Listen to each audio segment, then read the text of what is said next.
Hi, my name is Kyle McJunkin, and it's my pleasure today to introduce Ellen Samuels. Ellen Samuels is a longtime disability activist and writer. She is currently Associate Professor of Gender Studies and Women's Studies and English at the University of Wisconsin at Madison, and is the author of the book Fantasies of Identification, Disability, Gender, and Race, published by New York University Press in 2014. Her critical work has appeared in numerous journals and anthologies, including Signs, Journal of Women in Culture and Society, Feminist Disability Studies, GLQ, and MILAS, the Multi-Ethnic Literatures of the United States. And she was awarded the Catherine Stimson Prize for Outstanding Feminist Scholarship in 2011. Her essay, My Body, My Closet, Invisible Disability and the Limits of Coming Out Discourse, is read and taught around the world and has been translated into Czech and Hebrew. She is currently working on a new book, Double Meanings, Representing Conjoined Twins. Please take this opportunity to welcome Ellen Samuels. Thank you.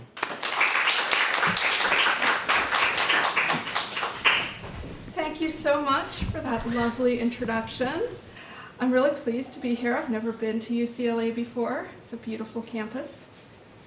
I'm going to talk today for about an hour, and then we will have quite a bit of time for discussion and questions. And just a couple notes before I begin my talk. I'm using PowerPoint slides, and some of them have images on them. When they have images, I will describe them for anyone who's not able to see them. When there's text on the slide, it's always text that I'm also speaking in my talk. I'm showing one very short 30-second video which has no sound. The other thing I wanted to note is that I did publish this book, Fantasies of Identification, last year. And in this talk, I will make reference at various points to pieces of my argument from that book that inform this talk, but I don't go into it in great detail. You don't have to have read my book. But if during the questions and answer session there's anything you would like me to flesh out more, go into more related to what I say in the book, I'm very happy to do so. Okay, my talk is entitled, Will the Real Disabled Person Please Stand Up? Or, What's Wrong with This Picture? And since this talk ranges through a variety of topics and arguments, I'm offering an outline of the 7 main areas that I'll be talking about today. First, starting with being disabled in public and what I call other magic tricks, and then moving to George Takei's meme gate, as I call it, and what's wrong with the picture that happened there. Then I talk about the stories that we tell about disability, and 3 stories in particular about severity, permanence, and obviousness. Next, I talk about Kanye West, right? Any good academic lecture should have at least one mention of Kanye West. Something that happened at one of his concerts last year, which I call, Will the Real Disabled Person Please Stand Up? And then I give some history and context to the kind of disability surveillance and suspicion that this whole talk is centered around. And finally, I turn to recent police killings of unarmed citizens and how disability policing and police killings collide in many of these stories.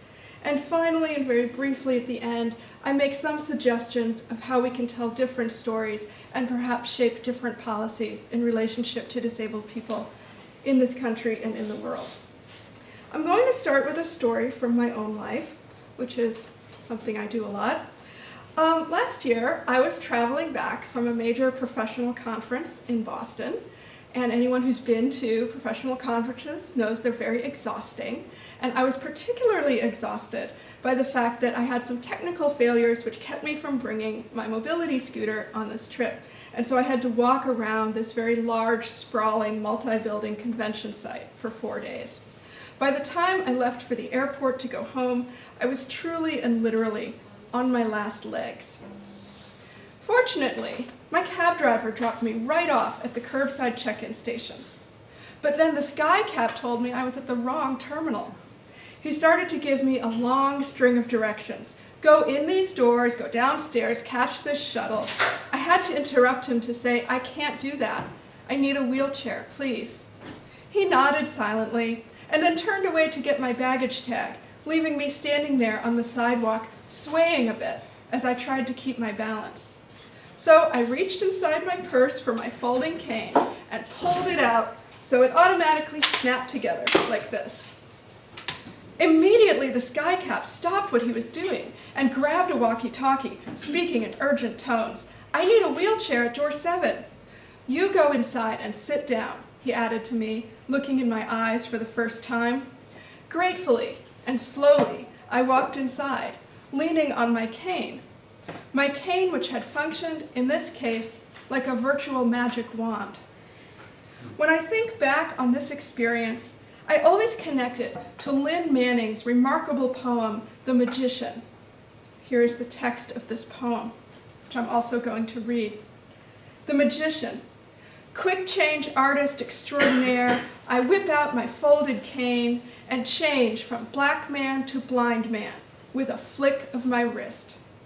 It is a profound metamorphosis, from God-gifted wizards of roundball dominating backboards across America to God-gifted idiot savant composer pounding out chartbusters on a cockeyed whim.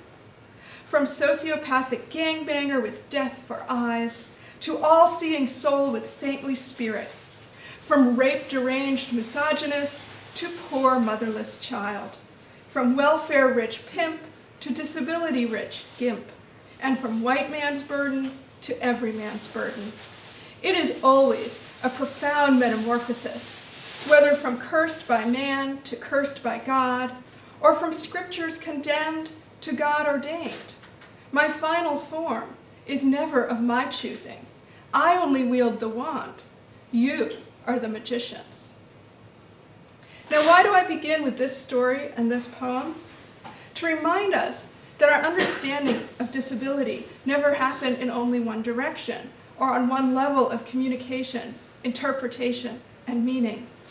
When I transformed from a non-disabled seeming young white woman into an invalid lady leaning on a cane, or when Manning's narrator is transformed from an embodiment of white America's stereotypes of black men into its stereotypes of blindness, that transformation takes place at the intersection of multiple identities, locations, and assumptions. Not only disability, but also gender, sexuality, race, and class play into these moments of transformation. When we talk about disability, we need to talk about all of those sites of embodied social power relationships.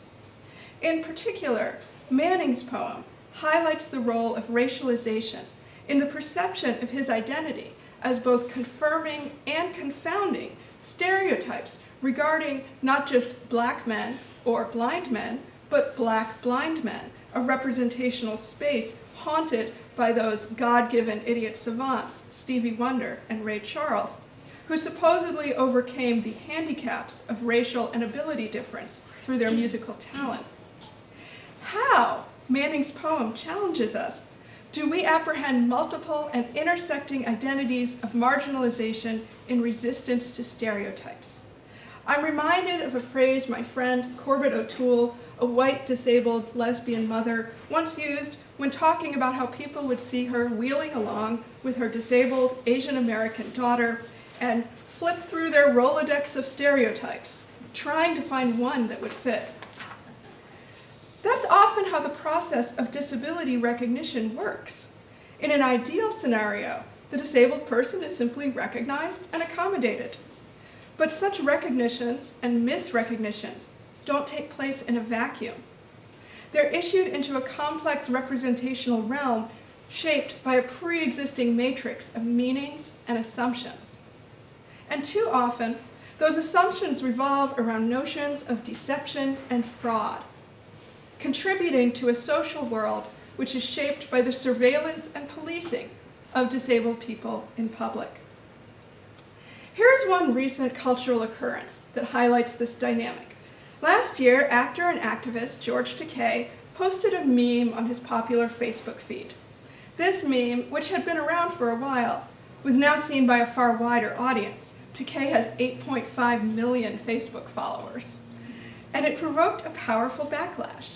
Here is the meme.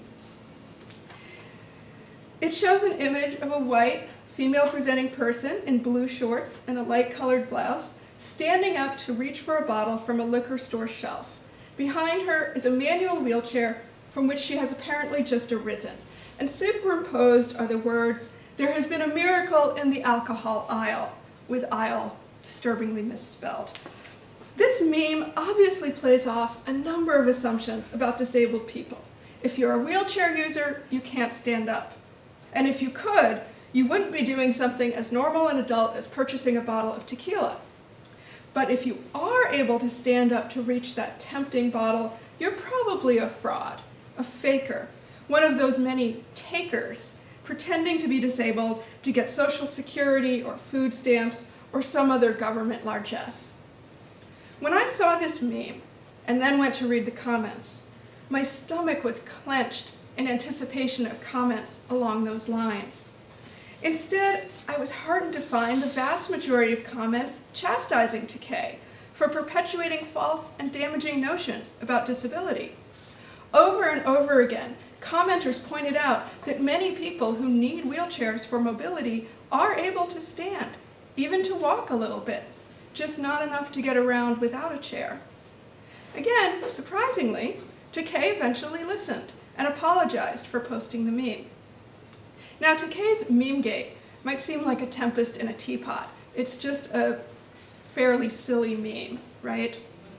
But as disabled blogger and activist Lisa Egan pointed out in the Huffington Post UK, there is actually a very direct correlation between the attitude reflected in this meme and the surveillance and harassment that disabled people experience every day. Egan writes, "There's the huge misconception that if you can stand up for even a second, you must be faking your impairment. For that matter, you get called a faker if you can move your legs at all. I remember once, long ago in my stand-up days, I was on stage in my wheelchair and I crossed my legs. I didn't even notice I'd done it. I guess I must have been slightly uncomfortable, so the subconscious part of my brain decided to do something about it. This prompted a heckler to shout, 'Faker, you moved your legs!'" Egan also interviewed other disabled people about their similar experiences. One woman, Sarah, said, "I once had a woman come running over from the other side of the shop, literally screaming, 'I saw you move your legs, you... ... Luckily, there were other people around, or it would have been terrifying." On the subject of Takei, Sarah added, "People simply don't realize the damage this sort of joke can lead to." Another person, David, said, "I've been physically assaulted for walking while disabled. I'm well into double figures with verbal abuse, usually claiming I'm faking my disability for welfare fraud. And that's pretty much a typical experience for all my disabled friends." Having influential figures like George Takei publishing a meme that reinforces disabled equals fake is incredibly damaging to disabled people. In the face of such harassment, many disabled people learn to self-police. Egan's friend D.H. Kelly admits, "I've been known to linger for an inordinate amount of time until the supermarket aisle has cleared so I can stand and reach for the yogurt without being noticed." And blogger Lucy Britton explains, "When getting out of my wheelchair to climb into the car, I have two signature moves. One is to stand up and to loudly declare to all who can hear, 'It's a miracle!' The other is to steer my chair level with the seat and move my bum over as if my legs are paralyzed. Which one I choose depends whether I'm in a belligerent mood or a vulnerable one." Britton adds that every day she faces a choice. Either I allow people to see me stand from my wheelchair and accept that they will assume that I am morally deviant, or I play the game and look like the disabled person they deem worthy enough and get on with life in the usual way. Britton admits that she often opts to play the expected role. It's easier and less dangerous than dealing with the confrontations and harassment if she breaks the stereotype. This is what disability theorist Tobin Siebers describes as the masquerade of disability, playing to how other people expect you to look or behave as a disabled person, rather than in the way that is most natural, most comfortable, or most functional for your body or mind. I know that I do this as well. I especially notice it when I travel, which I do quite a bit, as airports are one of the places where I most need mobility aids that I don't tend to use in my everyday life. After decades of flying with assistance, so ingrained are the uneasy, constant negotiations between my abilities and other people's expectations. So vulnerable do I feel that I caught myself recently when traveling one day thinking, how lucky I am that my legs are so painful today that I really can barely get out of this wheelchair. How lucky I am that my physical pain was, on that day, severe enough to match that projected onto me by the airport employees I rely upon to push me in wheelchairs, to help carry my bags through security, to get me to my connecting flight on time. How lucky I am. What's wrong with this picture? I tell stories because I believe they're one of the main ways we communicate experience and that we shape the worlds we live in and the worlds we want to live in, including the policies that govern those worlds. And if we just look at the policies themselves, they only tell one part of the story. On this slide are the three major administrative definitions of disability in the United States. The Americans with Disabilities Act, first passed in 1990, which says that disability is determined by limitations on major life activities. The ADA protects from various kinds of discrimination and requires accommodations, but there are no material benefits attached. The second major definition is that of the Social Security Administration, which defines disability as being determined by the inability to engage in gainful employment for at least 1 year or until death. That's the level you need to reach to qualify for Social Security disability benefits in the United States. And then there are various kinds of insurance, primarily workers' compensation or Veterans Administration disability, which determines and compensates as percentage of previous ability lost through injury. So you can be determined to be 10% disabled or 50% disabled or 100% disabled and compensated accordingly. These are all important, relevant definitions which all have a complicated history behind them. What I'm interested, though, in talking about today is how these only tell one part of the story, a story which on the face of it seems to offer fairly encompassing definitions through which people can qualify for various disability rights or benefits. But there are other stories which are about how disabled people experience disability in the world, in our everyday lives.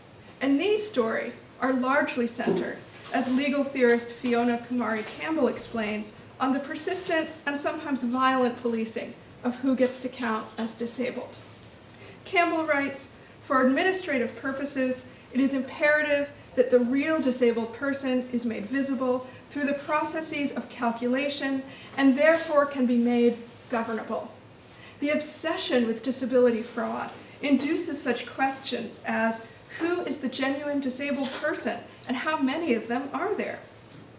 Who is the genuine disabled person and how many of them are there? Is perhaps the one most governing dominant question about disability that relates to the everyday experience of disabled people in the United States and in many other industrialized countries. In my book, Fantasies of Identification, I explored how this question plays out in the everyday life of people with mobility disabilities through the example of disabled parking permit applications in the United States. I discovered that these bureaucratic documents, and yes, I read all of them closely, tell stories about how disabled people should behave and feel, how we should move through the world, which ones of us are genuine and deserving, and which are undeserving, fakers, or perhaps simply lazy, and that these stories related to a much larger sphere than simply that of disabled parking. In the words of medical humanities scholar Julia Epstein, these application forms function as explanatory stories about the human body, which function in order to contain human beings safely within recognized social norms, to hold their anarchic potential in check, and to underwrite sanctioned cultural expectations. So what are the explanatory stories that I found in these parking applications? There are three. The first is a story of severity. 34 out of the 50 application forms in the US contain the word severe at least once, and many of those repeat it multiple times, sometimes in the actual title, as in New York's parking permit for a person with severe disabilities. In many cases, severity is deployed almost as punctuation throughout the applications, as if to keep the applicant and medical certifiers constantly alert to the danger of such privileges being granted to those who are only moderately afflicted by their disabilities. For example, from Missouri's application, the term physically disabled means a person with medical disabilities which prohibits, limits, or severely impairs one's ability to walk as follows. The person cannot walk 50 feet without stopping to rest due to a severe and disabling arthritic, neurological, orthopedic condition, or other severe and disabling condition. The concern here is supposedly to distinguish the truly deserving, defined by the extremity of their suffering, from those undeserving claimants who experience only mild or moderate distress. But I suggest it's not likely that this repeated insistence upon severity would encourage any deliberate falsehoods from non-disabled applicants or their colluding physicians. If someone had decided they wanted to fraudulently obtain a disabled parking permit so they could have that awesome parking, it's unlikely that as they're poised to do so, they look at the form and say, oh, it says severe. All right, never mind, I won't do this. Rather, I suggest this discourse of severity is deployed to create doubt in the minds of actually disabled applicants and their doctors. Are they really disabled enough to deserve this? And to reassure legislators and bureaucrats that they're not contributing to the growth of a population of weaklings, spoiled by privileges, which they don't really need.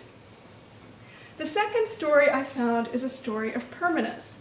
One of the most powerful cultural assumptions in disabled parking permits is that a person's state of impairment must at all times demonstrate absolute, unchanging severity, and that even the slightest hint of normal function renders both the individual and their social categorization as suspect and even criminal in nature. We saw that in the examples of people being yelled at, you moved your legs, you must be faking.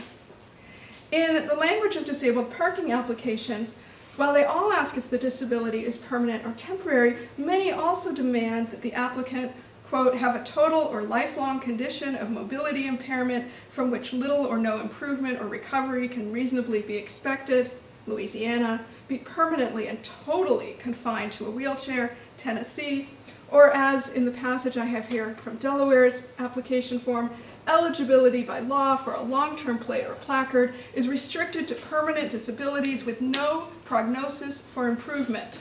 No other person is eligible for a license plate or placard.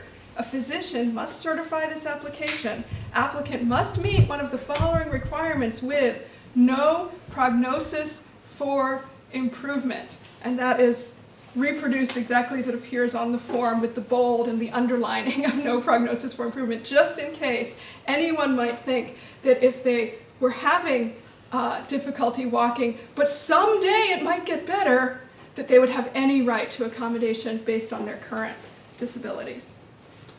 The third and related story that I found is the story of obviousness. A minority of states, all the states, of course, require a medical professional to certify disability to get a parking permit. But a minority will excuse you from that if your disability is considered obvious. In some states, the applicant actually has to appear at the DMV in person, and then the clerk can issue the permit.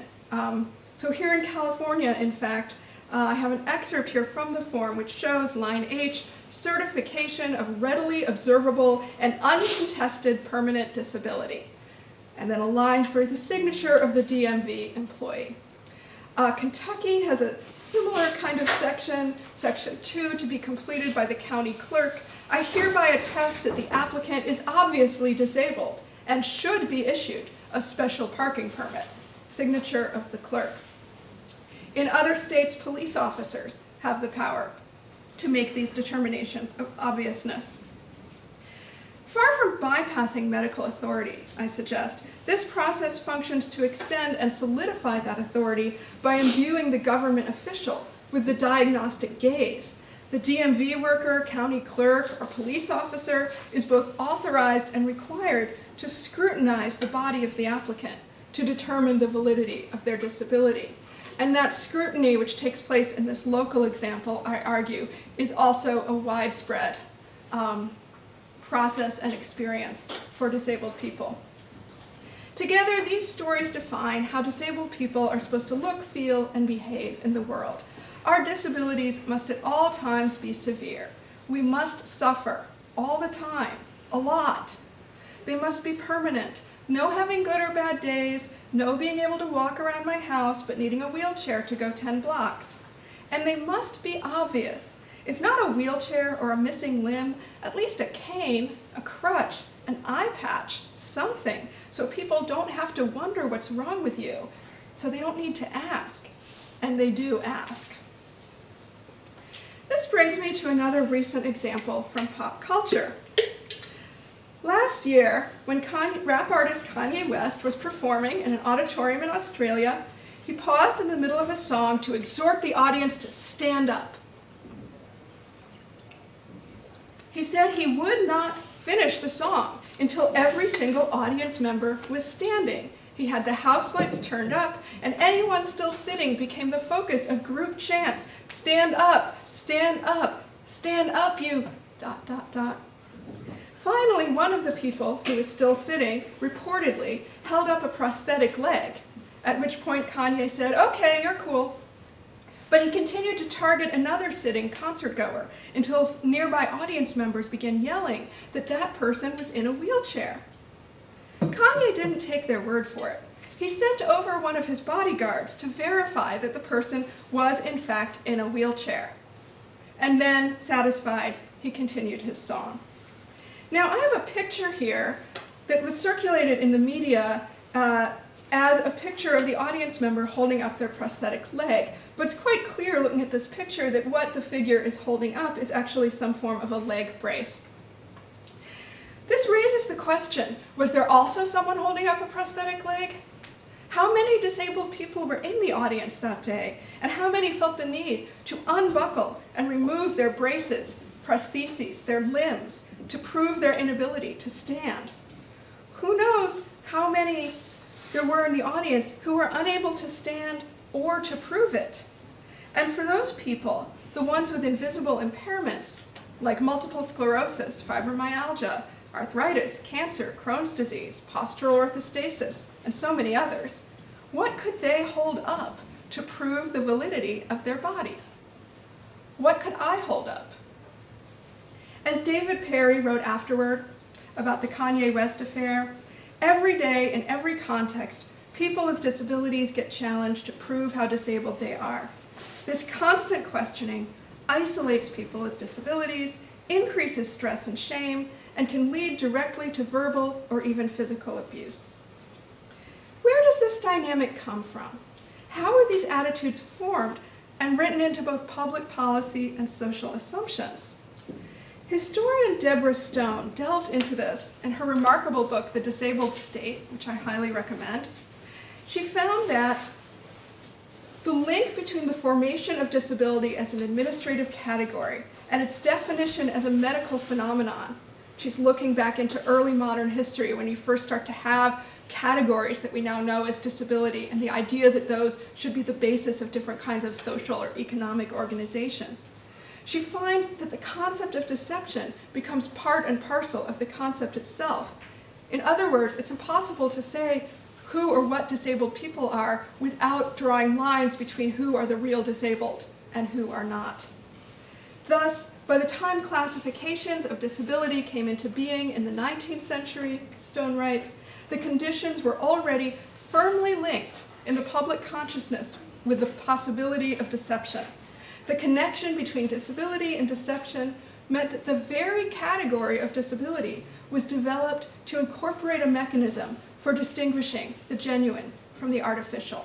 So if you think back to those three administrative definitions, while none of them explicitly say that these are about detecting fraud, in practice, that is one of the primary ways they are implemented and often function more to exclude people from the category of disability than to incorporate them into it.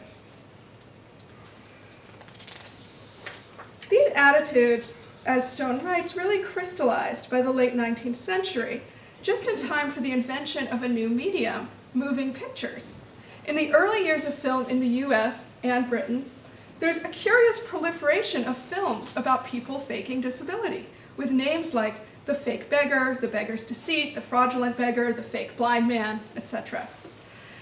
In my book, I argue that these elaborate filmic portrayals of real and fake disability can be found to proliferate at times of social crises about rights and benefits, first at the turn of the 19th century, and then again beginning in the 1980s, which coincided with the cultural backlash against so-called welfare queens.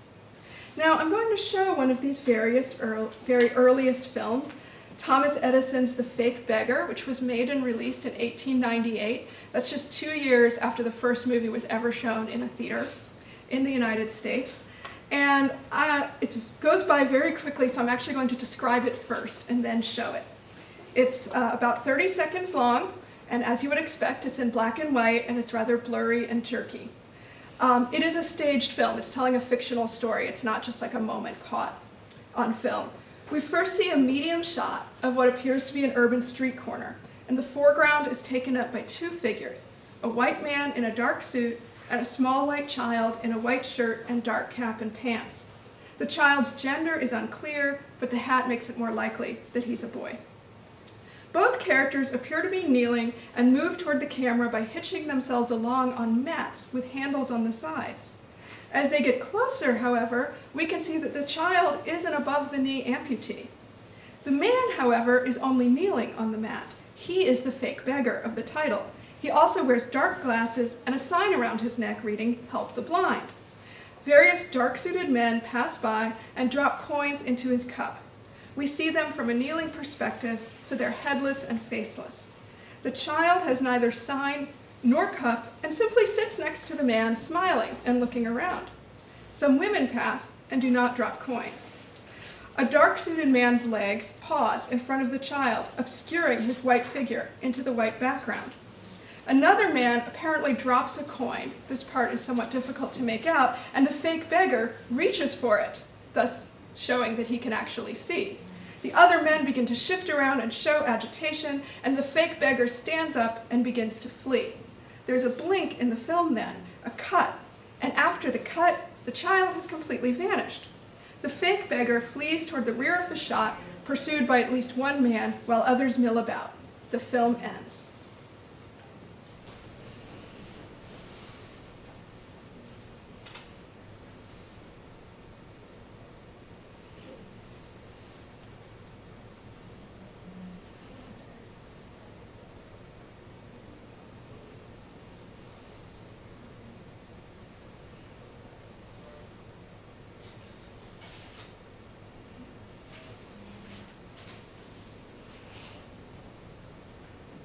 Now, in my book, I go on for quite a long time about this film. There's a lot going on in those 30 seconds.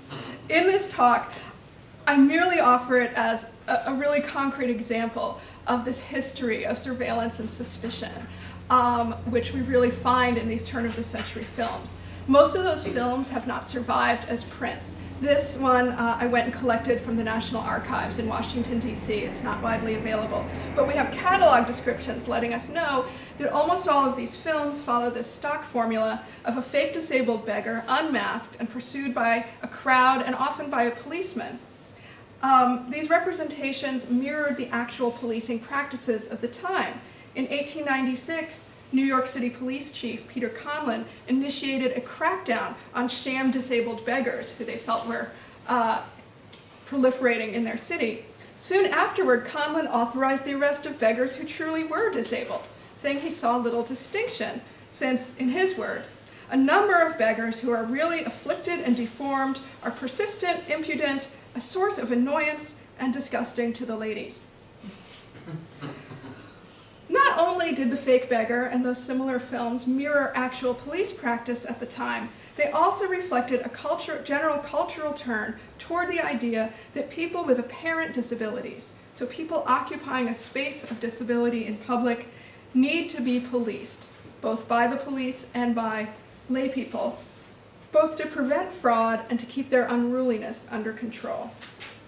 Today we have a new version of this literal policing, which has been brought into stark view lately with the virtual epidemic of widely publicized police killings of unarmed citizens. While much of the conversation about these killings has revolved, rightly, around race and class, I suggest it also needs to be about disability. This is for two reasons. Firstly, in these encounters, police restraint tactics often result in sudden death because of the physical vulnerabilities of their victims. Yet police are being trained to disbelieve and thus disregard those victims' statements of their vulnerabilities. "I can't breathe," said Eric Garner. "They all say they can't breathe," said one New York police officer in a radio interview. Secondly, the systematic dismantling of the mental health support system in this country means that police are now tasked with responding to people with mental disabilities who need help or who are perceived as socially disruptive. As the New York Times recently reported, in towns and cities across the United States, police officers find themselves playing dual roles as law enforcers and psychiatric social workers. County jails and state prisons have become de facto mental institutions. Police are now routinely called not only if a person with mental disabilities is threatening violence to themselves or others, but to get them to take their medication, to go to the hospital, to come out of their rooms. Some police officers have special training for such encounters, particularly how to de-escalate a situation, to give a person space and avoid physical contact. But most do not have this special training, and too often these encounters turn deadly. Both of these dynamics involve police failing or refusing to recognize disability when they encounter it. As Julia Passananti-Ellman writes, increased police violence often occurs when law enforcement officials misrecognize a person's disability during an encounter. And as Lawrence Carter Long and David Perry also observed in The Atlantic, law enforcement officials expect and demand compliance, but when they don't recognize a person's disability in the course of an interaction, the consequences can be tragic. Misconceptions or assumptions can lead to overreactions. Last year, the Justice Department issued a 58-page report on the Cleveland Police Department, which found that, quote, officers too often use unreasonable force against individuals with mental illness, individuals in medical crisis, and individuals with impaired faculties. And similar reports have been issued around the country. A study by the Portland Press-Herald in Maine found that nearly half the people shot by police between 2000 and 2012 were mentally ill. A KQED review in San Francisco found a similar proportion, and DOJ investigations in several other cities have concluded that officers systematically use more force than necessary against the mentally ill. Another recent report by the organization Treatment Advocacy Center and the National Sheriff's Association estimated that half the number of people shot and killed by the police in the United States have mental health problems. Now, these are all startling and disturbing statistics. And to give a face to these statistics, I'm going to conclude my talk by telling 4 stories. The first is a story you're probably all familiar with, the story of Freddie Gray. Freddie Gray, a 25-year-old black man, was arrested in Baltimore on April 12th of this year when he ran from police. He was transported in a police van, and by the time they arrived at the police station, he was unresponsive and died a week later from injuries including a broken neck with his spine nearly 80% severed. In the aftermath, there were widespread protests and unrest in Baltimore, and 6 officers were criminally charged in connection to Gray's death. When it surfaced that Gray had been exposed to extremely high levels of lead in childhood, because public documents that were found show a settlement reached with his family about the exposure, several commenters pointed out that adult survivors of early lead exposure, to quote one expert, have brain-based differences that impact self-regulation, social cognition, and decision-making.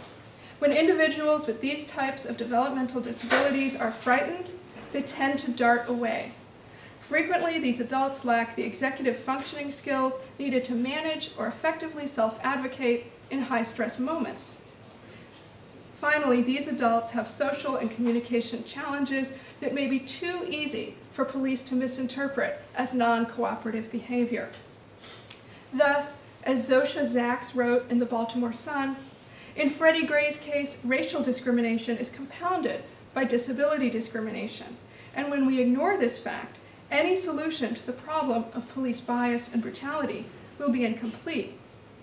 This perspective, importantly, does not only frame the singular case of Freddie Gray, but is part of a larger systemic problem for Baltimore and similar cities in which experts estimate tens of thousands of children, almost all living in poverty, have been exposed to toxic levels of lead in childhood. In this way, we can think of Freddie Gray's death as having been caused not only by direct police violence, but also by what Rob Nixon calls slow violence. In his book, Slow Violence and the Environmentalism of the Poor, Nixon explains that slow violence occurs gradually and out of sight and is incremental and accretive. My pages are out of order. Such as the violence of climate change, deforestation, and man-made toxic events. Slow violence, Nixon goes on to explain, is often not just attritional, but exponential, fueling long-term, proliferating conflicts in situations where the conditions for sustaining life become increasingly but gradually degraded. This brings us to another story with which you are likely familiar, that of Eric Garner. Garner, a middle-aged African-American man, died on July 17, 2014, in Staten Island, New York, after police put him in an illegal chokehold for 15 seconds. The medical examiner concluded that the chokehold caused Garner's death from asphyxiation, but no officers were charged in the death, leading to widespread national protests centered on Garner's reported last words, "I can't breathe." Police spokespeople defended their actions by suggesting that Garner would not have died from the pressure if he had not already had a variety of health conditions, including obesity, diabetes, asthma, sleep apnea, and a heart condition. As David Perry wrote on CNN.com, the focus on Garner's health merely tries to conceal structural racism under the cloak of ableism. It is not reasonable to place an unarmed man like Garner in a chokehold. Yes, without those health issues, Garner might have survived, but their presence excuses nothing. Rather, they reveal the ways in which one form of discrimination intensifies when linked to another. The health issues from which Garner suffered are all those which can be linked to the slow violence of poverty and toxic living conditions. Perry continues, when something like Garner's death happens, we have to be willing to approach it as an intersection of multiple factors. Ableism doesn't excuse racism. Racism doesn't excuse fat hatred. Fat hatred doesn't excuse the class-based discrimination.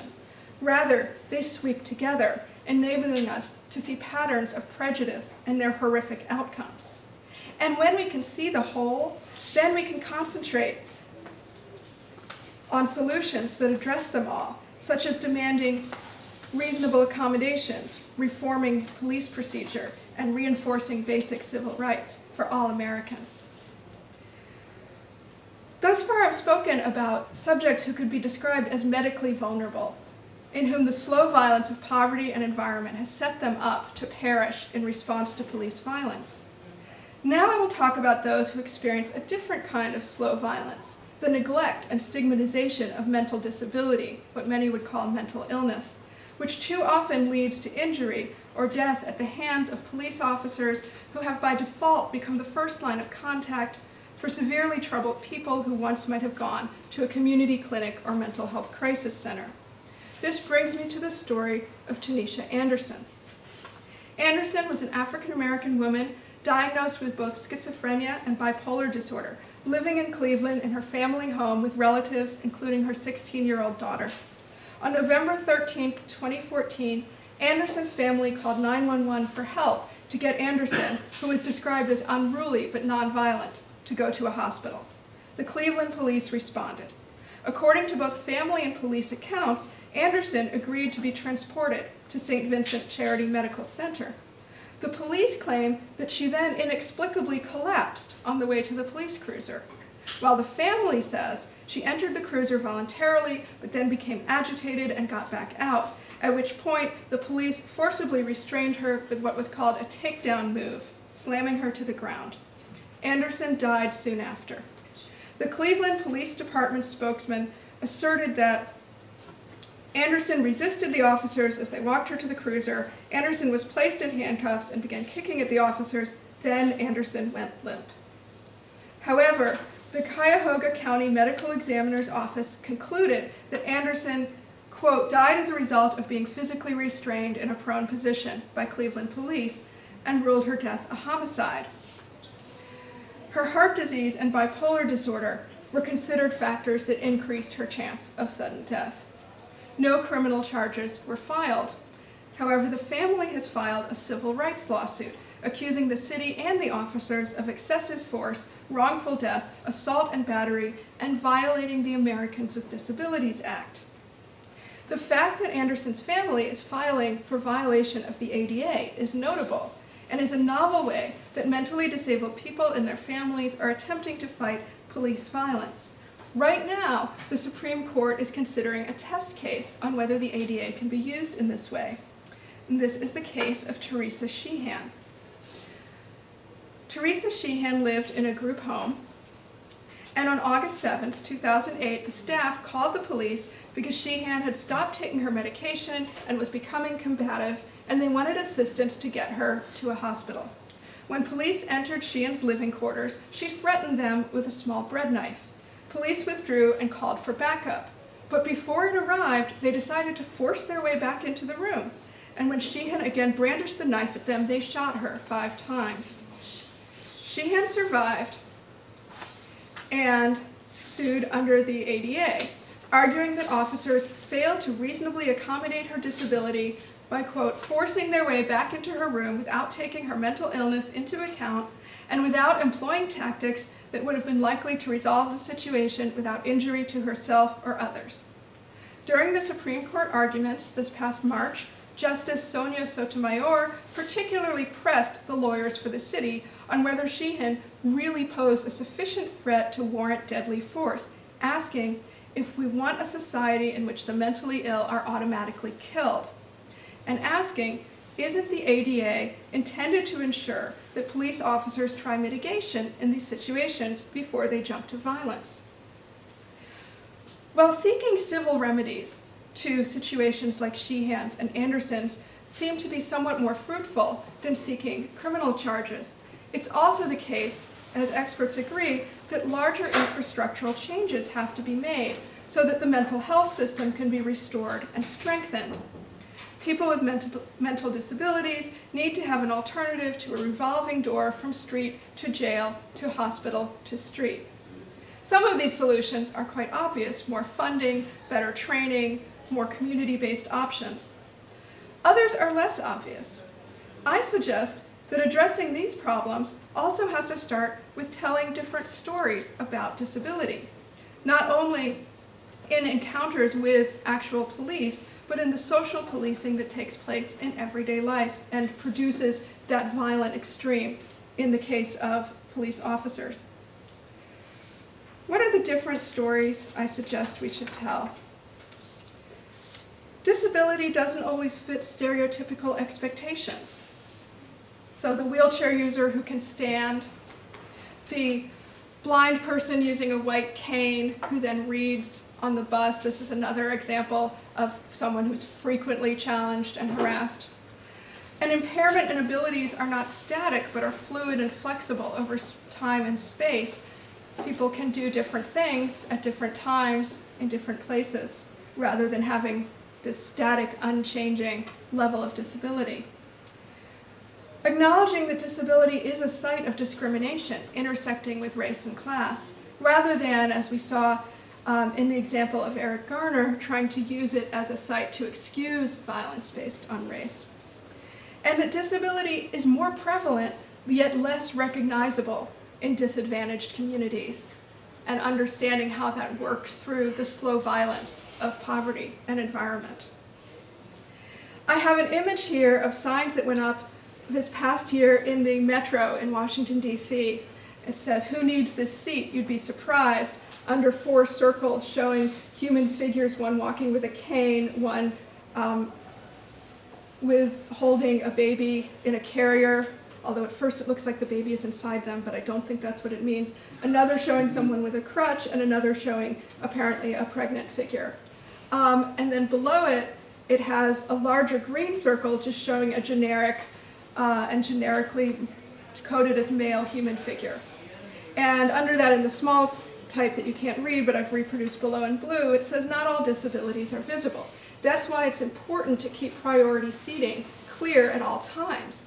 Now, when these signs went up and people saw them and took pictures of them, it went viral very quickly in disability communities and communities of people with various kinds of chronic conditions who were so excited at any public acknowledgement of their existence and of their reality, which really demonstrates how rare that acknowledgement is. Finally, how do we use telling these different stories to make different policies? Now, I'm making some suggestions here. I always say this caveat: I'm a cultural studies scholar, not a policy scholar. But I feel that what I find in my analysis of the culture we live in suggests some ways to shape policy differently. The first one is to shift from the how to prevent deception framework to the believing in disability framework. It sounds very simple, but it's very powerful and in fact very rare. And yet it is possible to find medical professionals, social service professionals, legal professionals who operate from the default assumption that when they encounter people who say, "I can't do this, I can't do that," that they're telling the truth and deserve accommodations or rights related to that. It's often suggested that the system will collapse if we move away from the how to prevent deception model. But in fact, I think the system is collapsing because it's so invested in policing and preventing deception that more resources are going toward that than toward actually supporting disabled people. Secondly, supporting mandatory universal training for first responders regarding deaf, medically vulnerable, and mentally disabled people. Right now, there's usually a small subset of police and other first responders who have this training. And finally, and I realize this is a huge one, addressing multiple and disabling factors, including poverty, access to healthcare, housing, and social attitudes. Narrow focuses, for example, on body cameras to detect police violence, while certainly there's some very good arguments for promoting body cameras, will merely detect violence when it takes place or produce more invisible ways to conceal that violence rather than addressing some of the structural issues, the slow violence that's setting up the situations for the direct violence. I will close with that, and thank you very much.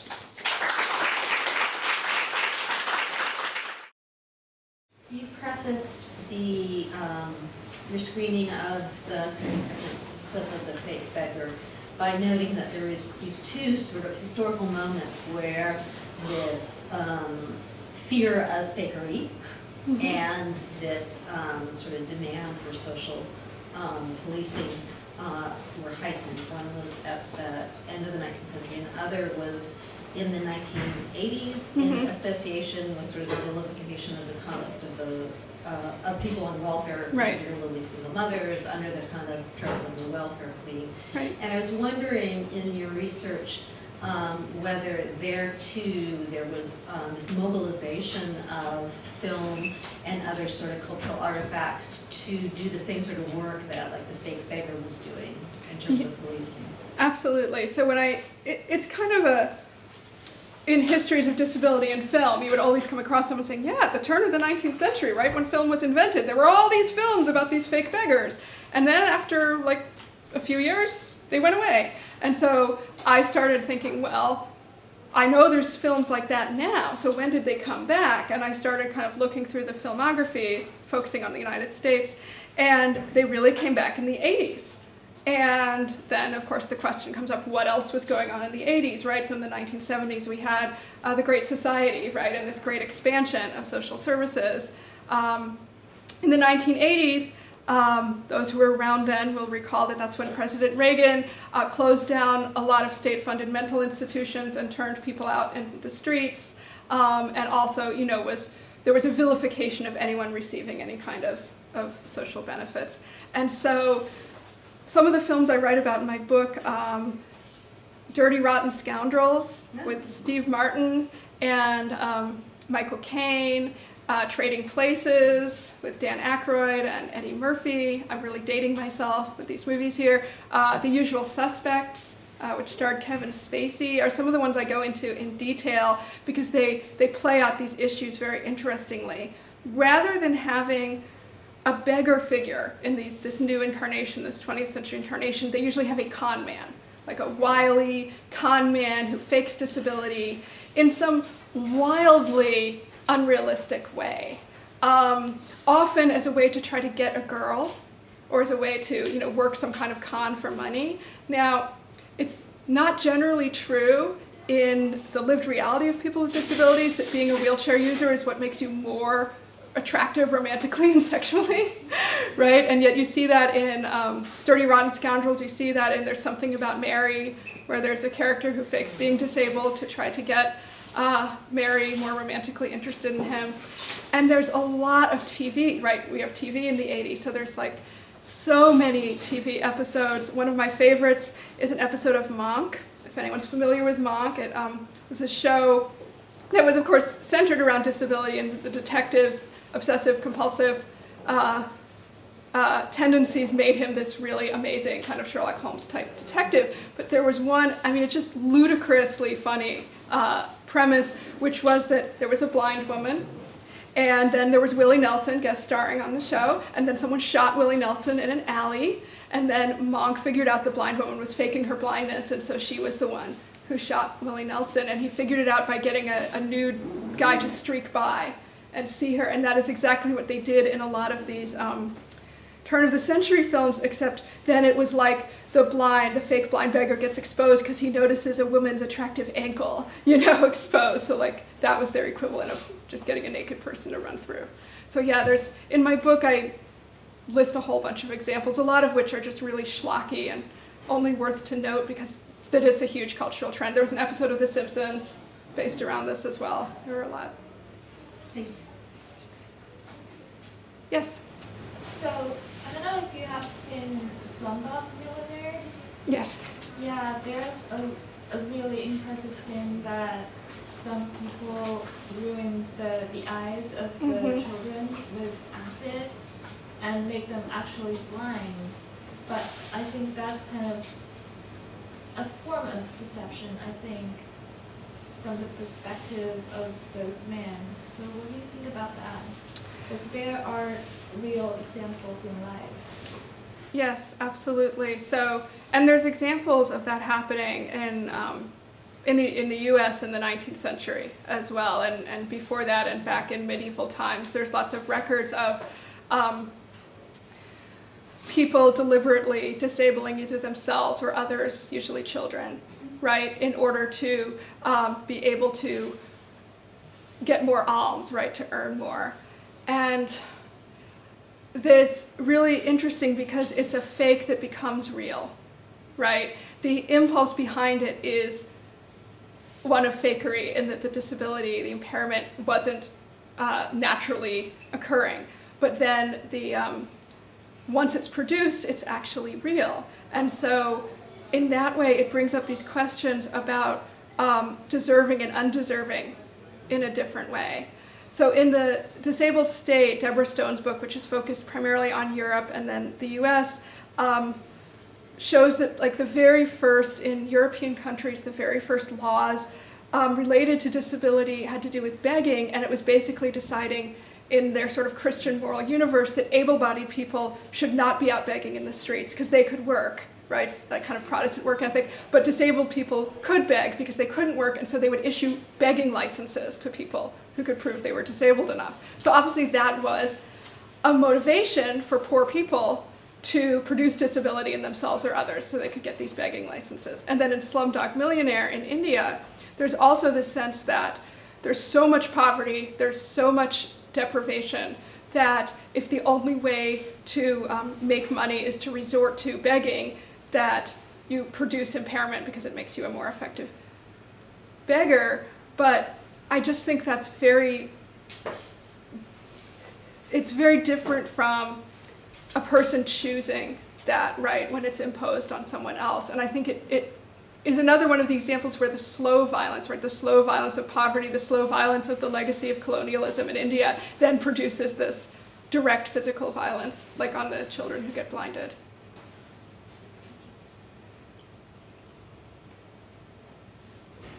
Any other questions? I have a question just about a point of clarification. Yeah. Just in, this kind of came up among my TAs and I for the Disability Studies 101 was, and if you could just perhaps speak about this, using the term mental disabilities versus mental health / illness. Mm-hmm.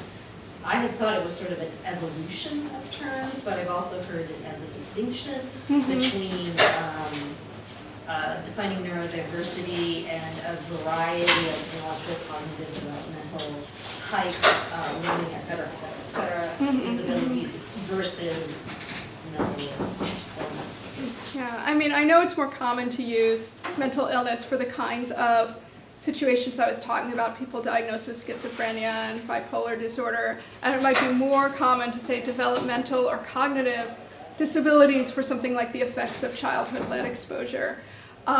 In both cases, though, what unites the situation is that a person is behaving in a way outside of the norms of what Margaret Price would describe as the normate body-mind, right? Because it's both their minds and their bodies. It's their entire self is occupying the world and moving through the world in a way that is seen as unruly, as out of control.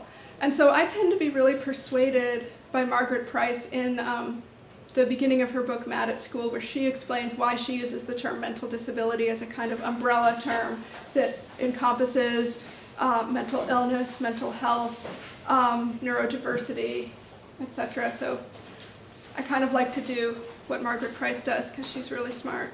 So I really recommend her book, Mad at School. Yes? Recently, I had a conversation with some people about how this plays out for students on like a university campus, and just the issue that like there isn't a lot of like if you're a student with a disability, you're entitled to certain accommodations, but among students and also with faculty, sometimes there is this environment of just a lot of disbelief and a lot of suspicion, and so what. Or I guess, what do you think about that? And also, what would be some practical steps you think UCLA could take toward addressing this? That's a great question. I think that is the experience at every campus I've ever been at or been to. So it certainly signifies this larger dynamic where, because the ADA and also before that Section 504 required accommodations in educational settings, right? People get certified as disabled in various ways by the university and then get various accommodations, and then both faculty and students will perceive that as somehow unfair, right? At my own campus, University of Wisconsin-Madison, we recently did the first ever at that campus, and I think one of the first in the country, a climate survey about disability among faculty, students, and staff. And one of the things we asked was we listed a whole bunch of accommodations and asked which they thought were fair and which they thought were less fair. And as you might expect, something like an ASL translator for an interpreter for a deaf person was seen as pretty fair. Getting a text in Braille for a blind student was seen as fair. Having a wheelchair-accessible classroom was seen as fair. But when you started to talk about the actually much more common accommodations of extra time for essays or flexible attendance policies, that's when both faculty and students would start saying, that seems less fair to me, right? And I think like there's a few ways to respond to that and that we're thinking about doing at my campus. One is better education of the whole campus community about disability. Better education about the fact that disability accommodations are a civil rights issue, rather than a sort of like special needs kind of model. I think helps people feel like it's more important and more invested in it, instead of for students like it's something where someone else, doesn't have to work as hard, or for faculty, they feel like their authority is being usurped in the classroom to evaluate. Relating it to that, then you could talk about other, sort of civil rights models under which people have fought for greater equality, right? The other way is to try as much as possible to implement a more universal design approach. So what I mean by that is, rather than the system where everyone takes a timed test, but these people with disability accommodations get time and a half or double time, don't give timed tests, right? Think about models that accommodate a wide variety of learning styles. The last thing I would say is that one area that I get really worked up about in relation to this is laptops in class, right? So a lot of my peers in the university professor community have started to ban laptops in their classroom because it's so distracting, and they know their students are on Snapchat or whatever while they're lecturing.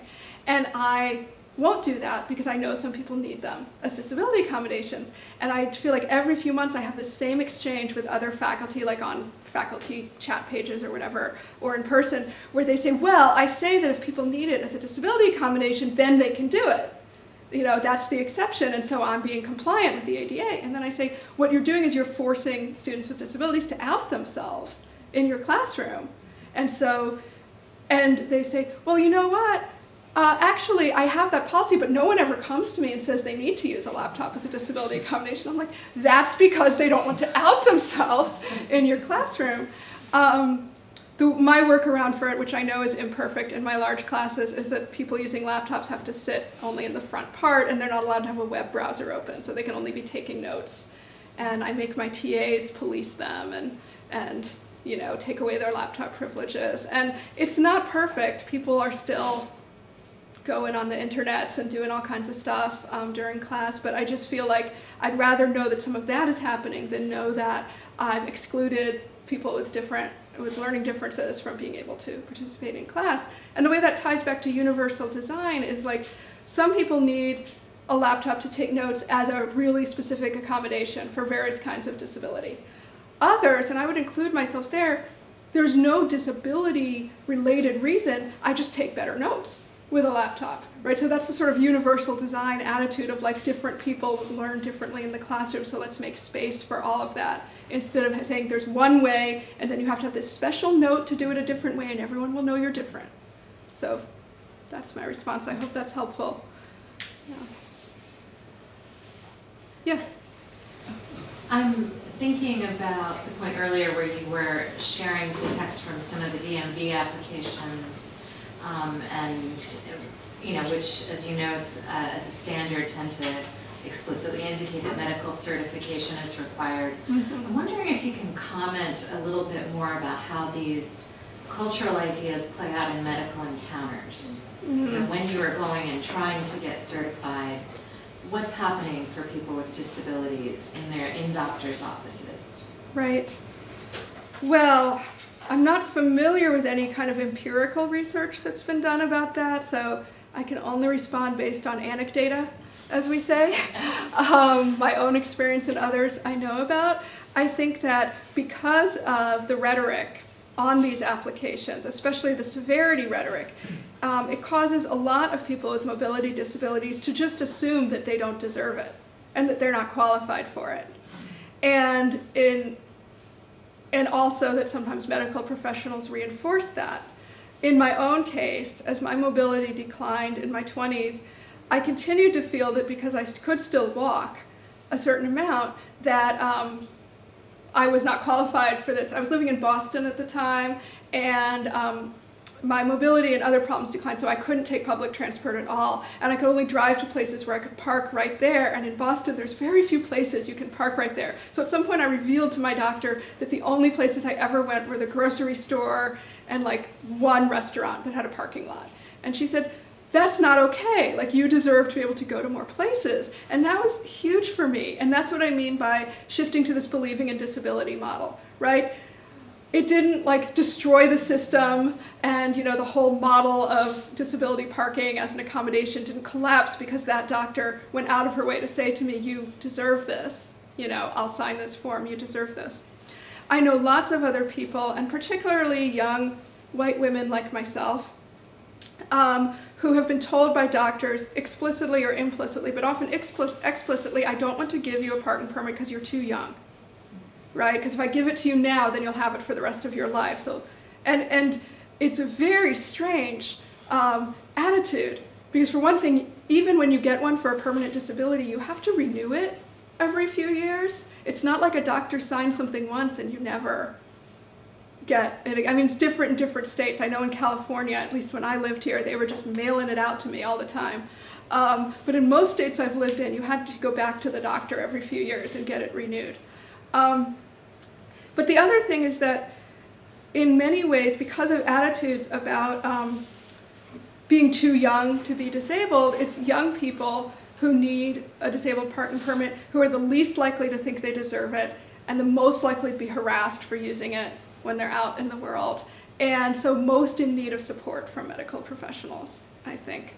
The other thing, and I talk about this a lot, I have a whole chapter in my book about these parking permit applications, is they all pretend to be giving this like very objective medical criteria, so that you think the doctor looks and says, well, I can check this off. And for some things it is very precise, like if it's related to a pulmonary condition or a cardiac condition, it's very objective and they're all the same, and it's all like a class 3 or class 4 condition according to the criteria of the American Heart Association.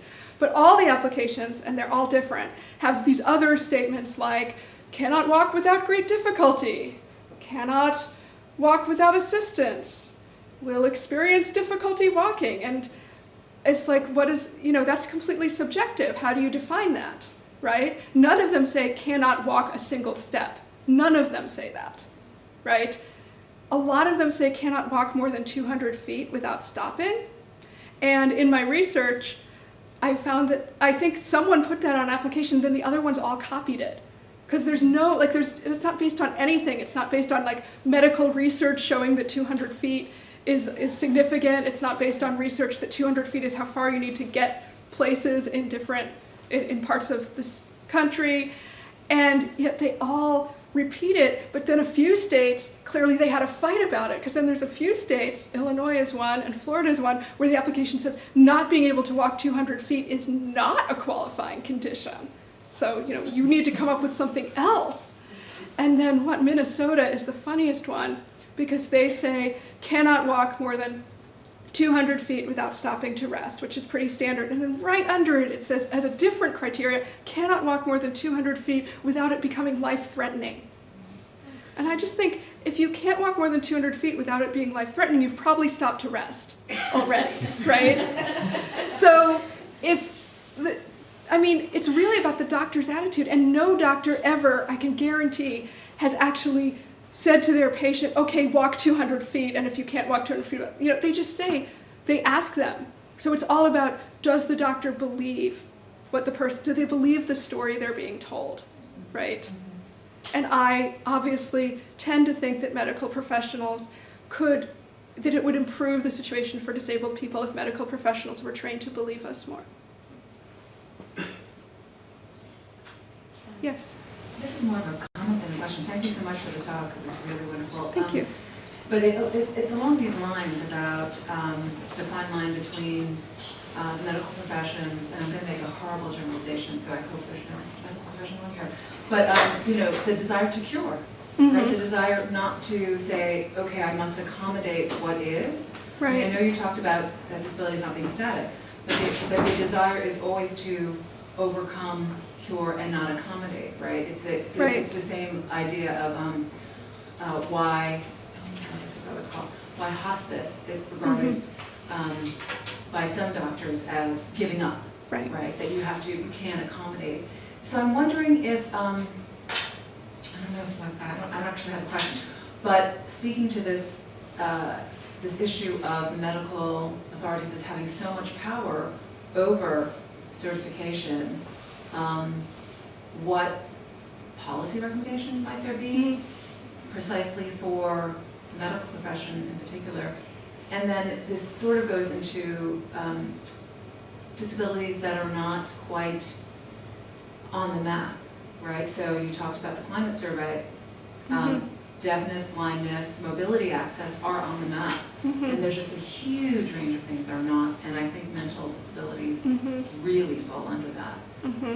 Even for, mostly for, not even, but the medical profession is clearly divided, right? Right. Your general practitioner is going to refer you out if there's anything mental, right? There's no understanding of that for the GP. I don't know, that wasn't a question, but just something to ruminate over. Right. Well, yeah, I mean, I think there's a lot in what you said.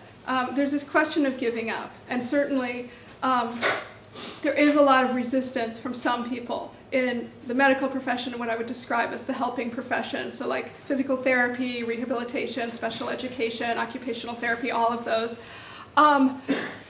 There are competing attitudes, and one is the attitude of help your patient adjust to what their physical state is, and the other is push them to a different physical state, right? And many of those attitudes are also reinforced by insurance schemes. Like, for example, if you're injured through workers' compensation, workers' comp will usually only keep paying for something like physical therapy if you're improving, right? If they can say something about your range of motion got better week to week or something like that. So there's sort of economic imperatives behind these attitudes as well. It's not just, someone choosing to feel this way. And what's tricky about it is, of course, in many situations, recovery or even cure is a good thing, right? I think often the disability studies critique of the focus on cure is interpreted as saying, like, we think cure is terrible and, we hate the polio vaccine or, something like that, which is not at all the case. It's rather that when there's a single-minded focus on cure, right, that excludes supporting people where they are and people who are incurable, right, is when it becomes a problem. And, I mean, I saw this. I have a genetic connective tissue disorder, and I've had it my whole life, and it's never going to go away. But for many, many years, it was undiagnosed. And so I just kept getting injuries that regular people without this connective tissue disorder would get, and they would get better, but mine wouldn't get better. And I went through so many rounds of physical therapy where they would always come in and be like, okay, we're going to do X, Y, and Z for this many weeks, and you'll get to this point. And I would never get to that point. I would never, ever, maybe after 12 weeks, when a typical person would be back to what's considered normal, I would be maybe like 10% better. And often then my insurance would say, okay, you're done, right? So I went through that many, many times. And after I had the correct diagnosis, and then I found practitioners familiar with it, I would come in and they would say, okay, how can we support you? Just like you're not going to get better. So how can we support you in the place where you are? Like your hand strength will never get back to normal hand strength. So instead, we're going to put splints on your hands to support them. That's what my rings are. They're called ring splints, by the way. People always wonder. Your knees are never going to be stable, so you're just going to wear braces on your knees. And interestingly enough, the first time I saw my occupational therapist write in my record, no chance of improvement, I was devastated in a way, and I was validated at the same time. I was like, what? I knew it, right? So I think that I know that medical and helping professionals are largely taught to try to help people improve, and in many cases that's great, but I think there needs to be a balancing of that with more conscious training about recognizing when people need to be supported where they are. And that goes to the mental health issue as well, because a lot of research around, people with chronic physical illness are often told it's all in their head and all of that, and so it can make people with chronic physical illness very reluctant to admit that they are depressed or they are anxious, right? Because that will just validate the way they've been dismissed. But of course, being chronically physically ill does cause widespread depression and anxiety, because it sucks to, be in pain all the time and not be able to do the things that your peers can do, and et cetera. And what research has really shown is that what helps with that depression, anxiety of chronic physical illness is acceptance, right? Is being able to accept where you are and not be constantly trying to get somewhere else, right? Trying to be a person you can't be anymore. And I think that most doctors, that's just, like, they don't get that. They think acceptance is giving up, right? And actually, it's the thing that over and over is actually shown in research to improve mental health for people with physical illness. I guess that doesn't really speak to your point about mental health, but maybe I can come back to that in a moment. Yeah. You had your hand up again, is that right? I did. I had a follow-up question. You'd mentioned that medical providers were reacting negatively around requests for validation, and you said specifically for young white women. And I wonder if you can say more about that, because I would not have perceived it as less frequent, like for instance for young women of color. So why would that be notable? Or what was the reference group, like as compared to young white men or older white women? Well, I was partly just drawing on anecdote. I was thinking of people I know who've described, their doctor saying, no, I won't give you this permit. But the deeper issue that your question gets to is that there's lots of research showing that women are less believed than men, or female-identified people are less believed than male-identified people or trans people in medical settings, right? So there's lots and lots of studies, presenting a male patient with these symptoms of chronic pain gets sent for an MRI, right? And female patient presenting with the same symptoms gets sent to a psychiatrist or told she's depressed. There's been lots of research on that. So that's where gender plays into it. But class plays into it really profoundly because, of course, class governs who has access to medical care in this country, right? And so, and the interweavings of class with race mean that a lot of people dealing with physically disabling conditions will have more access to medical care if they're white, if they're middle class, right? So they're even getting in the door, right? And there's less research that I know of, but there's some research also showing that kind of discrimination toward people of color in terms of getting believed, right? Getting sent for tests versus just being, fobbed off.